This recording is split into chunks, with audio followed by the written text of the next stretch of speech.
Hello everyone, or as we say in the world of finance, may your profits be ever in your favor. Welcome to Learning Through Thalaivar Way, where we believe in soaring high like an eagle, especially when it comes to understanding complex economic concepts.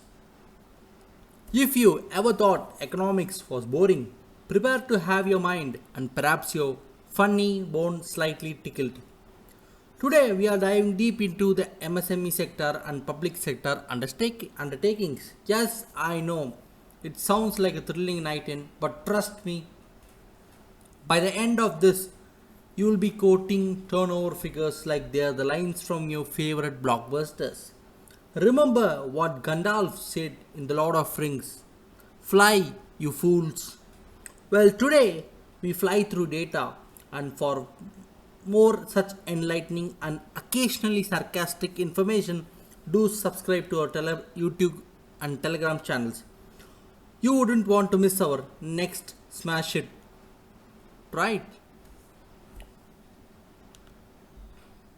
The schedule, the roadmap to enlightenment, or perhaps the blueprint for our collective misery, depending on how much you love numbers.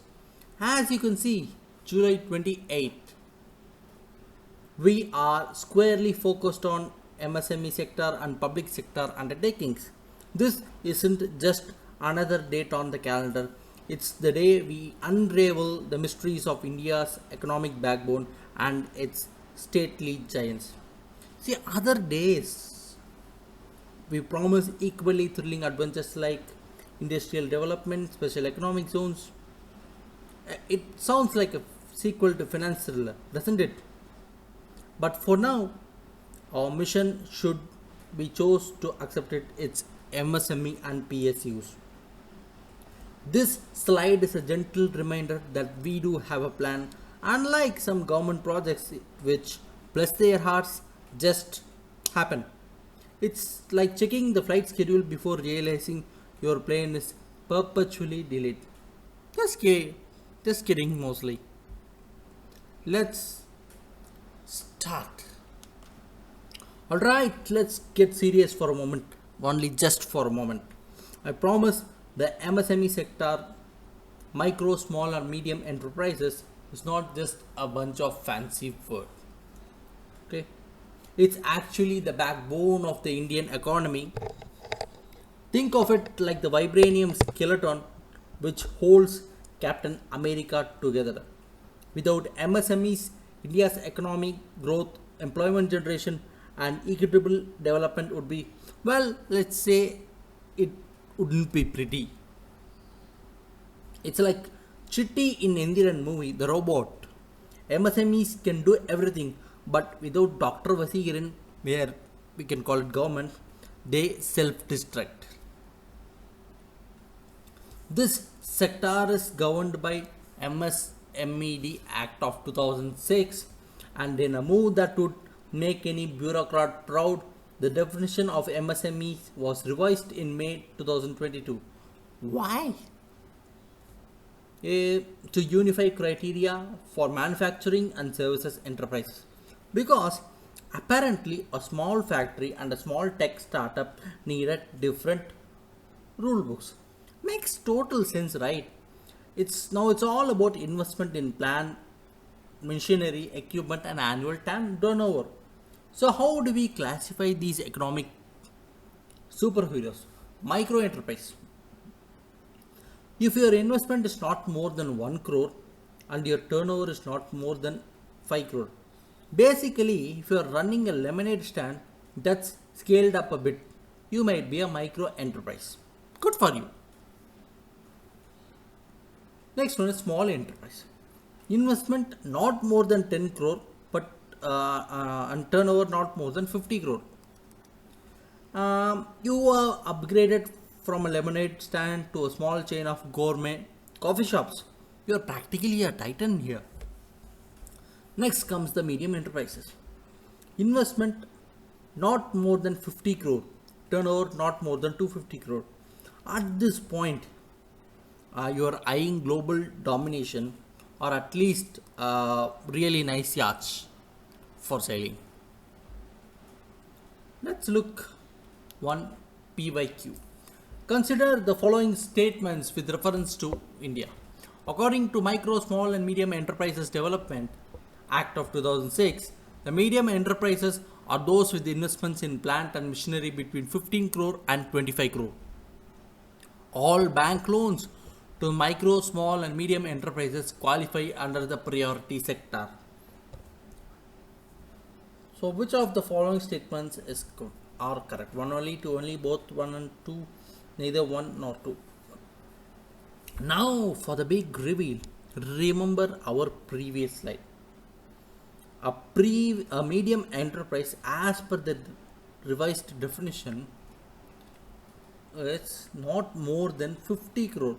So statement 1 is wrong. As thinking Thanos was a good guy, but he wasn't. It was a classic fake news statement. And for the statement 2, while MSMEs are very very crucial, okay, not all bank loans to them qualify under the priority sectors. Okay, so even option B comes, or you might think correct. So yes, if you feel that gut feeling, just get it. Like therefore the correct option is B. Like don't worry if you got it wrong, it just means you are human or you have not had enough coffee. Let's look into the importance of MSME sector. Employment generation. MSMEs are India's second largest employer after agriculture, providing jobs to whooping 11 to 25 crore people. Think like it's the entire population of several European countries finding work. They are the job creating machines, especially in rural and semi-urban areas, preventing the dreaded rural urban migration. It's like field of dreams. If you build it, they will come and work. That's the importance. Contribution to GDP and industrial output. These guys approximately contribute toward 30% to GDP and around 45% in output. 45% in total industrial output. They are the unsung heroes behind the scenes, like the best supporting actor who never gets the lead roles but makes the entire movie shine. They are ancillary industries supporting raw materials, components, ensuring that larger manufacturers don't have to start from scratch. Think of Ludhiana cycle manufacturers relying on MSMEs in Malarkotla for parts, a true made in India chain reaction. Export promotion. MSMEs are not just local champions, they are global players. Their share in total exports rose to 45.79% by May 2024. They specialize in non-traditional, handcrafted and eco-friendly products catering to the niche global markets. It's like they are saying we don't need to be the biggest, we just need to be the best and export a lot. From sports goods to ready-made garments, they are everywhere in the market, promoting entrepreneurship and innovation. MSMEs are the breeding ground for new ideas, especially for the first-time entrepreneurs, women and marginalized section. They are the garages where billion-dollar ideas are born. The small workshops where truly innovation happens. It's where the next Steve Jobs or Elon Musk is probably tinkering. Seriously, if you want to be an entrepreneur, this is your Iron Man suit workshop. Inclusive growth and regional balance. By setting up shop in remote and underdeveloped areas, MSMEs help reduce regional disparities.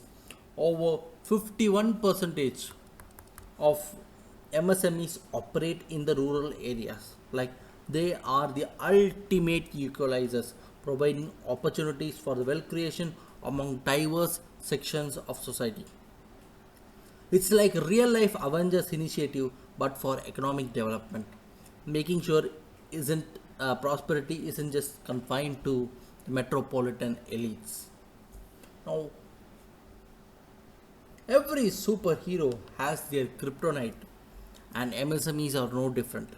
Despite their colossal contributions, they face challenges that would make even Mission Impossible seem easy. These are some serious roadblocks that need some serious solutions. Access to finance. This is the ultimate villain. An estimated 30 lakh credit gap still persists. Many micro enterprises still rely on informal sources, which, let's be honest, means borrowing from someone who looks suspiciously like a Bond villain. Lack of collateral, cumbersome documentation, and high interest rates make banks hesitant. It's like trying to get a loan from Gringotts Bank, but you're not Harry Potter. Many small businesses end up with moneylenders charging exorbitant rates, a truly Wolf of Street scenario, but without the private jets. Next comes technological adolescence. Many MSMEs are stuck in the past, operating with technology older than your grandma's flip phone. This hits their productivity, quality, and competitiveness.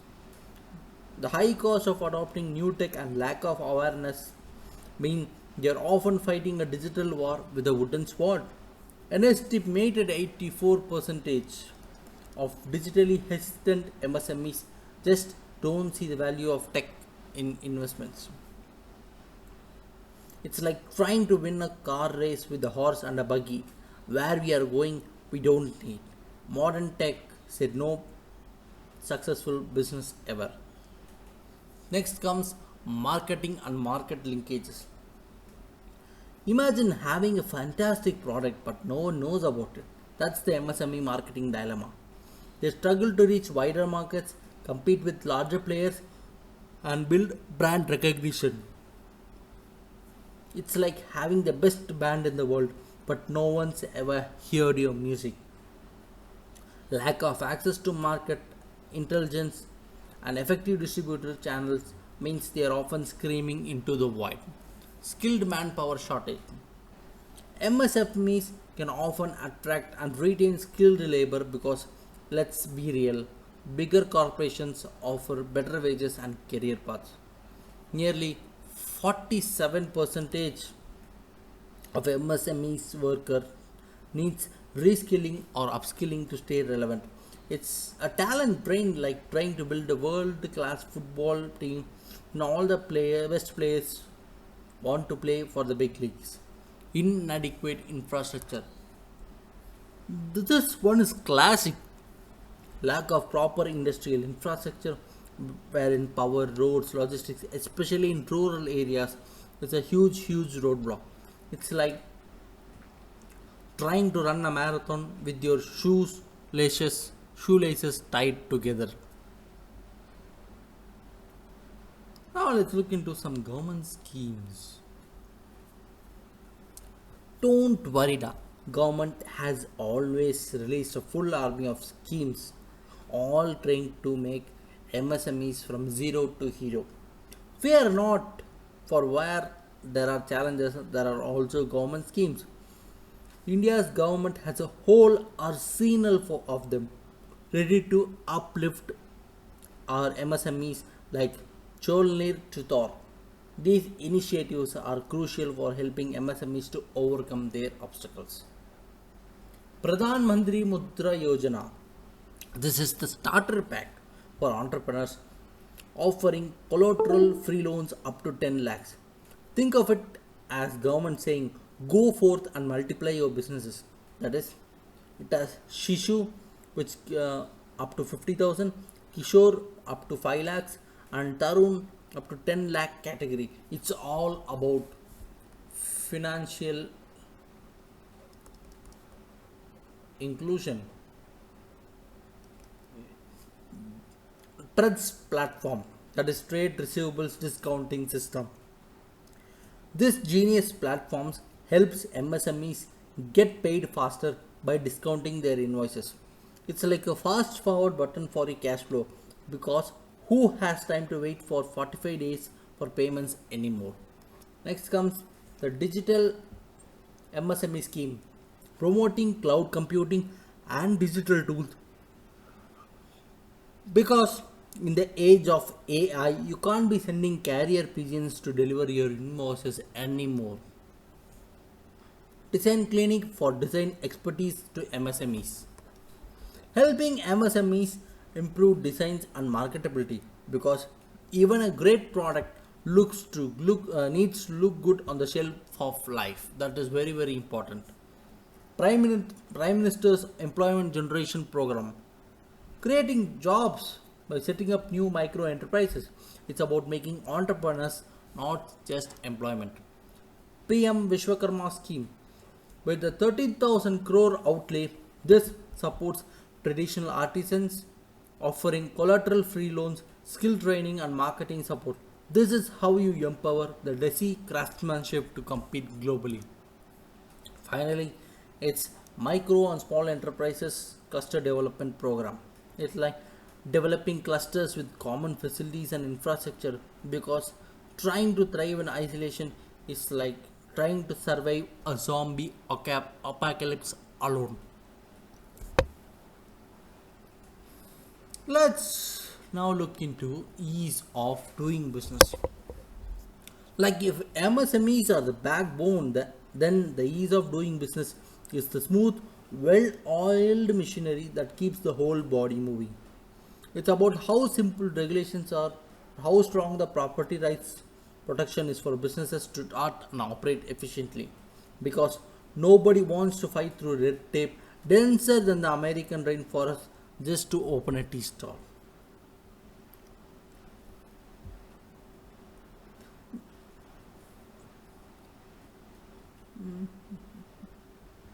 Historically, the World Bank Group published the ease of doing business, ranking economics from 1 to 190. A lower number value meant a favorable business. India is in a truly heroically jumped 79 positions from 142nd in 2014 to 63rd in 2019. That's like going from zero to hero in less than a decade, a feat worthy of a Bollywood movie. But still, a somber note is the World Bank officially discontinued this report in September 2021 due to data irregularities. Yeah, even data can have bad days someday. However, the concept of ease of doing business remains critical, and the World Bank is developing a new business enabling environment index. So the show goes on, maybe just with a different actor. Yes, what is the important?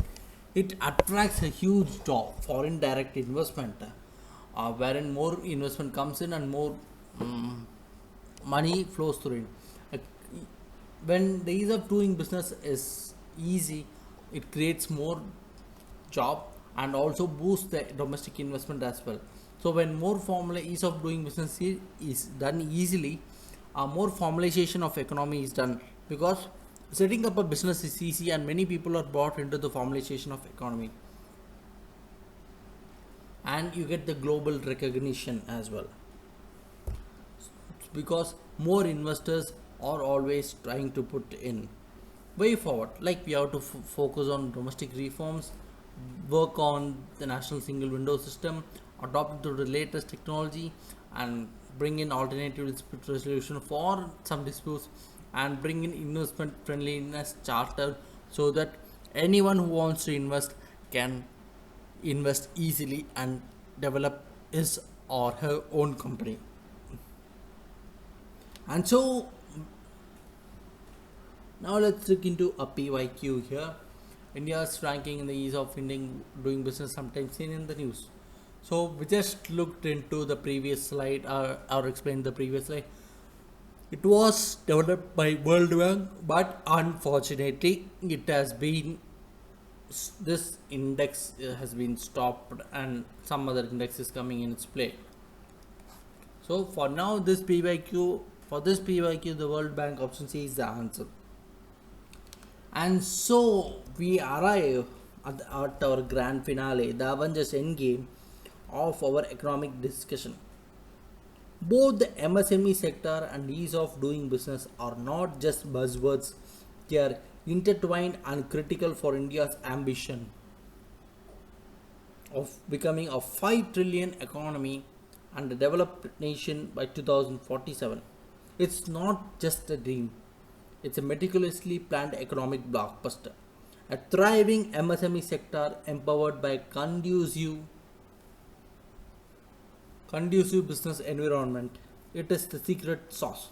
It will drive innovations, create jobs, boost exports, and ensure inclusive and sustainable economic growth.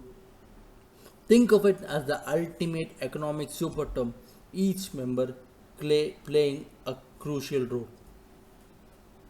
Continuous reforms, technological adoption, and targeted support schemes are essential to unlock the full potential of these engines of growth. Because in this economic race, you can't afford to just cruise, you have to accelerate. So, MSME plus ease of doing business gives mass plus class. If India wants to hit the 5 trillion blockbuster status, these are the two lead actors. But they need better lightning, which are reforms, script, better policy, and produces government support. Okay, with that, we are done with MSME and the ease of doing business topic. Now, let's look into one more topic, public sector undertakings. PSUs are the OGs. Born in the Nehruvian era, they were meant to be India's Superman. Today, some still wear caps while others are stuck in HR meetings. Alright, enough about the small guys for a moment. Let's talk about the big guys. If MSMEs are the nimble entrepreneurial startups, PSUs are the vulnerable, sometimes slow moving state owned enterprises. Think of them as the old money aristocrats of the Indian economy. They have been around, they own a lot, and sometimes they move at their own pace. Simply put, they are the companies where the central or state government holds 51% or more of the equity shares. They were established post independence, especially during the era of planned development. They were the government way of saying if you want something done right or at least done, do it yourself. What these chains played a vital role. Foundation of heavy industries. They built the backbone of heavy industries like Steel Authority of India, CIL, NTPC for power, Oil and Natural Gas Corporation for oil and gas. When private capital was too shy or too small, PSU stepped in like a superhero, arriving in time just to save the city. Infrastructure development, roads, railways, ports, airports. PSUs were instrumental in building India's critical infrastructure. They were literally laying the groundwork for nation's progress. Employment generation. They were significant employers, providing organized sector jobs, contributing to skill development. It was a time when government job was the ultimate prize. Regional development. By setting up industries in the backward region, they aimed to reduce disparities and promote balanced industrial development.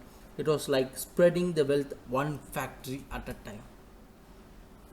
Social objectives.